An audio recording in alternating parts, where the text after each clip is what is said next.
Hello बच्चों, let's read this question and question says that arrange the following compounds in order of increasing reactivity in cationic polymerization। पहला compound है CH2 double bond CH3, दूसरा है CH2 double bond CHCl, तीसरा है CH2 double bond CHC6H5 and then CH2 double bond CHCOOCH3। तो देखिए सबसे पहले हम यहाँ पे बात करें की कंसेप्ट की, तो की कंसेप्ट हमारे पास यहाँ पे क्या रहता है, दैट इज केटाइनिक पॉलीमराइजेशन। तो की कंसेप्ट हमारे पास क्या है, दैट इज केटाइनिक पॉलीमराइजेशन। तो केटाइनिक पॉलीमराइजेशन में क्या होता है, हमारे पास केटाइन की फॉर्मेशन होती है। बेसिकली पॉलीमराइजेशन जो है it take place through the formation of cation. मान लीजिए हम थोड़ा सा एक एग्जांपल यहाँ पे कंसीडर करते हैं।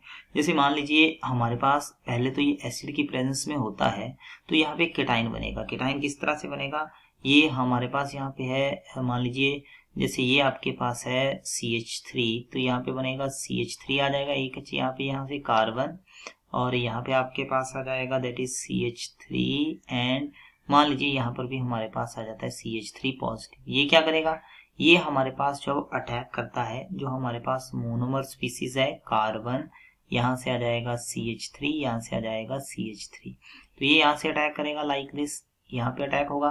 तो आप देखिए आपके पास क्या बन जाएगा, यहाँ पर आपके पास बन जाएगा CH3 कार्बन, यहाँ पे आ जाएगा CH3, यहाँ पे आपके पास आ जाएगा CH3 एंड देन आपके पास आ जाता है CH2, देन आपके पास आता है कार्बन पॉजिटिव, देन आपके पास आ जाता है CH3 एंड देन आपके पास आ जाता है CH3। देख लीजिए यहाँ पे किसकी फॉर्मेशन हो रही है, कार्बोकेटाइन की। इसका मतलब जितना ज्यादा स्टेबल कार्बोकेटाइन होगा उतना ही फास्टर आपके पास क्या होगा, रिएक्शन होगा। तो हम वन बाई वन देख लेते हैं अब गिवन क्वेश्चन में। पहला कंपाउंड तो हमारे पास यही गिवन है, तो यहाँ पे देखिए आपके पास कार्बोकेटाइन जे बन जाएगा। दूसरे कंपाउंड की बात करें, ये आपके पास है, तो दूसरे केस में अगर हम बात करें इसका अटैक हो रहा है, तो कार्बोकेटाइन क्या बन जाएगा, यहाँ पे देखिए यहाँ पे आ जाएगा CH2 और यहाँ पे आ जाएगा कार्बन, कार्बन के ऊपर पॉजिटिव चार्ज, यहाँ पे आ जाएगा H, यहाँ पे आ जाएगा Cl। ये ग्रुप फर्दर अटैच कर रहा होगा आगे। तीसरे केस में देखिए हमारे पास क्या बनेगा, CH2, यहाँ से आएगा कार्बन, यहाँ पे आएगा पॉजिटिव चार्ज, यहाँ से आएगा हाइड्रोजन, यहाँ से आ जाएगा आपके पास that is your benzene in C6H5, ये आपके पास यहाँ से बन जाएगा। फोर्थ केस में देखें यहाँ पे आ जाएगा CH2, यहाँ पे आपके पास आएगा कार्बन हाइड्रोजन, यहाँ से आ जाएगा C डबल बॉन्ड O, यहाँ से आ जाएगा OCH3। ठीक है, तो यहाँ पे हम इन पॉइंट्स को देखते हैं कि किस तरह से हमारे पास टेक प्लेस करेंगे, किस तरह से हमारे पास यहाँ पे होगा। देखिए अगर हमें देखना है कि कौन सा ज्यादा रिएक्टिव होगा, तो देखिए यहाँ पे देखिए एक तरह से बन रहा है टर्शियरी कार्बोकेटाइन। कौन सा कार्बोकेटाइन बन रहा है, टर्शियरी। तो पहले केस में देखिए यहाँ पे आपके पास बन रहा है टर्शियरी कार्बोकेटाइन। इस केस में देखिए ये क्या हो रहा है, ये रेजोनेंस से स्टेबलाइज हो सकता है बेंजाइल कार्बोकेटाइन। एक तरह से क्या बन रहा है, सेकेंडरी बेंजाइल कार्बोकेटाइन। सेकेंडरी यहाँ पे क्या जाएगा, बेंजाइलिक कार्बोकेटाइन रेजोनेंस से स्टेबलाइज हो सकता है।